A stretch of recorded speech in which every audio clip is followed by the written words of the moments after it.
à tous, je vous retrouve aujourd'hui pour un autre genre de vidéo par rapport à ce que je fais d'habitude. Et en fait, c'est en faisant le tri que je suis retombée sur la lettre de Christine Renon, donc cette directrice qui s'est suicidée il y a quelques années de cela. Je crois que c'était, oui voilà, c'était à la rentrée 2019. Voilà, cette lettre fait écho, parle vraiment quand même bien du travail des directeurs. Alors je m'y retrouve sur bon nombre de points, d'autres me concernent nettement moins. Ça fait également écho à cette année et cette fin d'année qui est un petit peu particulière pour moi.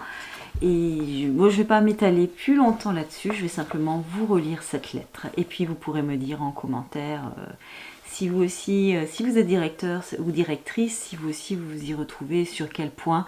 Est-ce qu'il y a des choses qui, selon vous, ont changé depuis cette lettre, depuis cette date, ou pas? Allez, j'y vais. Pantin, le 21 septembre 2019. Monsieur l'inspecteur, mesdames et messieurs les directeurs. Aujourd'hui samedi, je me suis réveillée épouvantablement fatiguée, épuisée après seulement 3 semaines de rentrée. Les soucis depuis bien avant la rentrée se sont accumulés. C'est le sort de tous les directeurs malheureusement. Il n'y a que les inspecteurs, inspectrices générales qui annoncent en réunion la voix légère que les directeurs ont de très lourdes responsabilités et qu'il vaut mieux être à leur place qu'à la nôtre. Mais comment pensent-ils à améliorer nos conditions d'exercice? Encore du travail avec le RGPD, et encore, je ne vais pas me plaindre. Cette année, j'ai retrouvé une décharge complète. La succession d'inspecteurs qui passent à Pantin ne se rend pas compte à quel point tout le monde est épuisé par ces rythmes. Personne ne s'interroge sur les gens qui partent, sur le temps que travaillent les directeurs. À la rentrée, les personnels non nommés qui se présentent dans les écoles sans que les inspections locales soient au courant. La course aux enseignants, faite par l'inspecteur et moi-même pour mon école, le samedi après-midi pour le lundi, j'imagine que pour les autres, cela a été pareil. Le risque écarté, le vendredi de fermeture de classe, à la maternelle Méhul, il y a eu 3 fois des changements de structure après la rentrée. Tout cela concourt au stress des directeurs.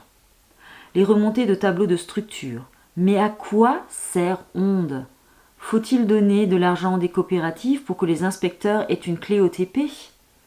Le travail des directeurs est épuisant, car il y a toujours des petits soucis à régler, ce qui occupe tout notre temps de travail et bien au-delà du temps rémunéré. Et à la fin de la journée, on ne sait plus trop ce que l'on a fait.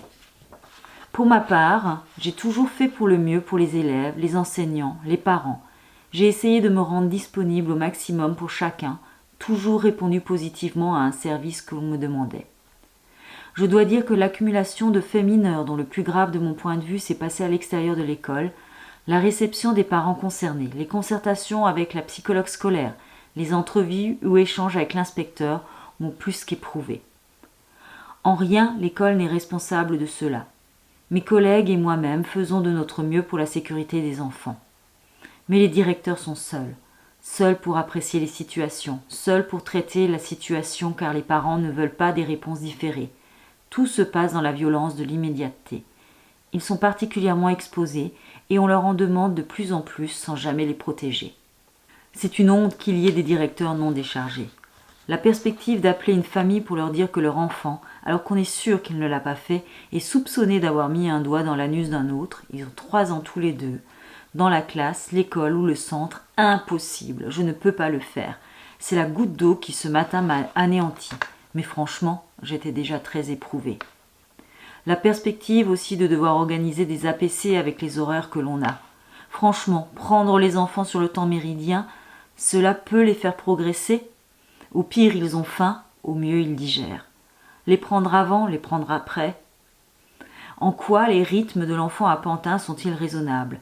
Presque les mêmes qu'avant, avec le mercredi en plus. Pourquoi notre ministre n'impose-t-il pas aux villes les mêmes horaires ? Et que pense-t-il des horaires de Pantin ? La perspective de devoir faire le tableau des réunions, la perspective de devoir faire les élections de parents d'élèves, la perspective de devoir faire les plans de sécurité, la perspective d'aller expliquer aux nouveaux le carnet de suivi des apprentissages premiers, alors que l'État nous a laissé faire tout seul ce truc, car selon les circonscriptions, départements, personne n'a le même. Certains ont un livret qu'ils tamponnent, ce qui a le mérite d'être pratique et moins chronophage. D'autres collent des vignettes, écrivent, prennent des photos. Ceci prend un temps monstrueux aux enseignants. Certains s'en sortent mieux avec l'application sur tablette, sur Apple. Bien sûr, tout équipement est sur les deniers personnels des enseignants. La perspective de devoir faire avec la nouvelle direction du centre de loisirs, qui nous envoie des animateurs à 12h10 pour enquêter sur la probabilité que l'enseignante ait appelé la famille d'un enfant qui est tombé et qui dénie une fois qu'elle a la réponse. Et le lendemain, pareil à midi pour un autre enfant, alors qu'il n'est pas inscrit au centre de loisirs. Cela augure des relations futures. La perspective de devoir attendre pour voir mon médecin pour la toux qui m'empêche de dormir depuis plusieurs jours. La perspective de dire encore en conseil d'école que les enseignants sont les seuls à qui l'employeur, l'État, qu'il s'agisse de l'éducation nationale ou de la collectivité locale, ne fournit pas leur outil de travail. Et même, avec leurs outils personnels, ils ont du mal à travailler. Franchement, 2 heures de pause méridienne et pas d'ordinateur pour 11 classes, la clé USB pour le service informatique de la ville de Pantin est un danger digne de déclencher une guerre. La perspective de tous ces petits riens qui occupent à 200% notre journée. Je dois dire aussi que je n'ai pas confiance au soutien et à la protection que devrait nous apporter notre institution. D'ailleurs, il n'y a aucun maillon de prévu. Les inspecteurs de circonscription ont probablement encore plus de travail que les directeurs. Et la cellule de crise, quelle blague! L'idée est de ne pas faire de vagues et de sacrifier les naufragés dans la tempête, pourvu que la presse ne s'en mêle pas. J'ai vu mon ami se relever difficilement de ce manque de soutien. En l'occurrence, je ne vois pas de quoi la presse se mêlerait. Personne dans l'école n'a rien à se reprocher. J'ai des collègues formidables qui font très bien leur travail. Les enfants sont en sécurité dans un cadre rassurant. Je laisse à la cellule de l'éducation nationale le soin de gérer au mieux le mal-être qui va suivre suite au choix du lieu de ma fin de vie, et je suis particulièrement désolée pour qui se remet à peine du décès de ses parents. Et pour finir, je me demande si je ne ferais pas une petite déprime. Je n'ai pas l'habitude, j'en ai jamais fait, mais j'ai une boule dans la gorge depuis ce matin et envie de pleurer, et je suis tellement fatiguée. Je remercie les parents d'élèves élus qui ont toujours été là. Je remercie les parents en général. Je remercie mes collègues directeurs. Je remercie mes collègues pour leur travail avec leur classe, particulièrement A. Et bravo les nouveaux arrivants. Je remercie les enfants qui ont fréquenté et qui fréquentent l'école. Je remercie aussi les nombreux animateurs avec qui nous échangeons des bonjours cordiaux. Je remercie l'institution de ne pas salir mon nom. Christine Renon, directrice épuisée. Voilà comment se termine cette lettre. Alors je ne vais pas commenter. Alors ceci ne reflète sur certains points quant à la charge de travail, également ma situation et celle des autres directeurs, mais il y a également beaucoup de points sur lesquels cela va beaucoup mieux dans mon école que ce qui est décrit dans ce courrier. Voilà, j'en resterai là pour mon commentaire, bien que j'en aurai beaucoup à dire. N'hésitez pas à commenter en dessous, on pourra échanger encore. Je vous dis au revoir.